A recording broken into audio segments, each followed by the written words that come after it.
الموت ثم إلينا ترجعون.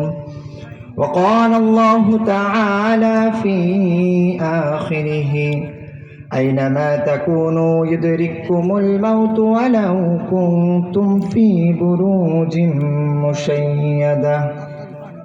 وقال رسول الله صلى الله عليه وسلم في حديثه: لا إله إلا الله إن للموت لسكرات.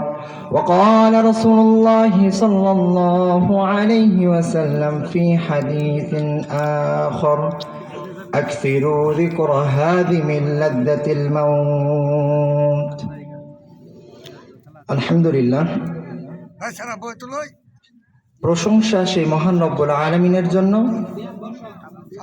যেই মহান রব্বুল আলামিন সিরাতুল মুস্তাকিম ইসলামী পাঠাগারের উদ্যোগে আয়োজিত আজকের এই মাজলিসে আপনাদেরকে উপস্থিত করে আপনাদের সম্মুখে আমাকে কিছু কথা বলা এবং আপনাদেরকে শ্রবণ করার তৌফিক দান করেছেন।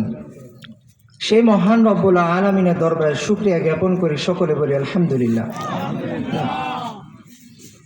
অতঃপর দুরূদ সালাম বর্ষিত হোক শেষ নবী হযরত মুহাম্মদ মুস্তাফা সাল্লাল্লাহু আলাইহি ওয়াসাল্লামের প্রতি, যে রাসূলের জীবনের প্রত্যেকটি উদ্দেশ্যই ছিল তার উম্মতকে জান্নাতের রাস্তা দেখিয়ে দেওয়ার জন্য। যে রাসূল সর্বক্ষণ এই চিন্তাই করতেন কি করে তার উম্মতকে জান্নাতের দিকে নেওয়া যায়, সেজন্য প্রতিনিয়ত তিনি চেষ্টা করে গিয়েছেন। সেই রাসূলের প্রতি সংক্ষিপ্ত দুরূদ পাঠ করি, সকলে বলি সাল্লাল্লাহু আলাইহি ওয়াসাল্লাম।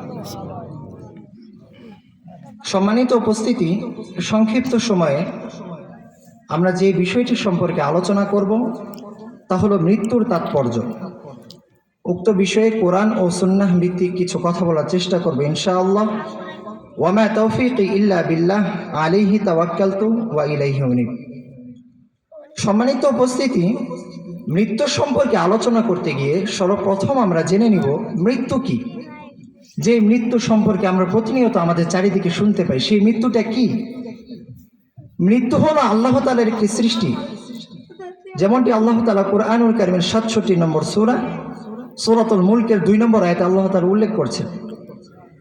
আল্লাহ তাআলা বলছেন, আল্লাযী খালাকাল মাউতা ওয়াল হায়াতা, যিনি মরণ এবং জীবনকে সৃষ্টি করেছেন। বিষয়টি আল্লাহ রাসূল সাল্লাল্লাহু আলাইহি ওয়াসাল্লামের একটি হাদিসের মাধ্যমে আরো স্পষ্ট হয়। বিচারের মাঠে যখন বিচার কার্যক্রম শেষ হয়ে যাবে, জান্নাতীরা জান্নাতে অবস্থান করবে, জাহান্নামীরা জাহান্নামে অবস্থান করবে, তখন তাদের উভয় দলের মাঝে ঘোষণা দানকারী একজন ফেরেশতা এসে ঘোষণা দেবে, ইয়া আহলাল জান্নাহ, হে জান্নাতবাসীরা। জান্নাতবাসীরা এই ঘোষণা শুনে তারা চিন্তা করবে, আমাদের নিয়ামত হয়তো আরো বাড়িয়ে দেওয়া হবে, তাই তারা এসে সকলে একত্রিত হবে। অতঃপর জাহান্নামবাসীদেরকে ডাকা হবে, ইয়া আহলান নার, হে জাহান্নামবাসীরা। জাহান্নামবাসীরাও এসে একত্রিত হবে। অতঃপর তাদের উভয় দলের মাঝে মৃত্যু নামক বস্তুকে একটি সাদা দবদবে বকরির আকারে এনে সেই ফেরেশতা জবাই করে দিবেন এবং বলতে থাকবে, আজকে মৃত্যুরও মৃত্যু হয়ে গেল।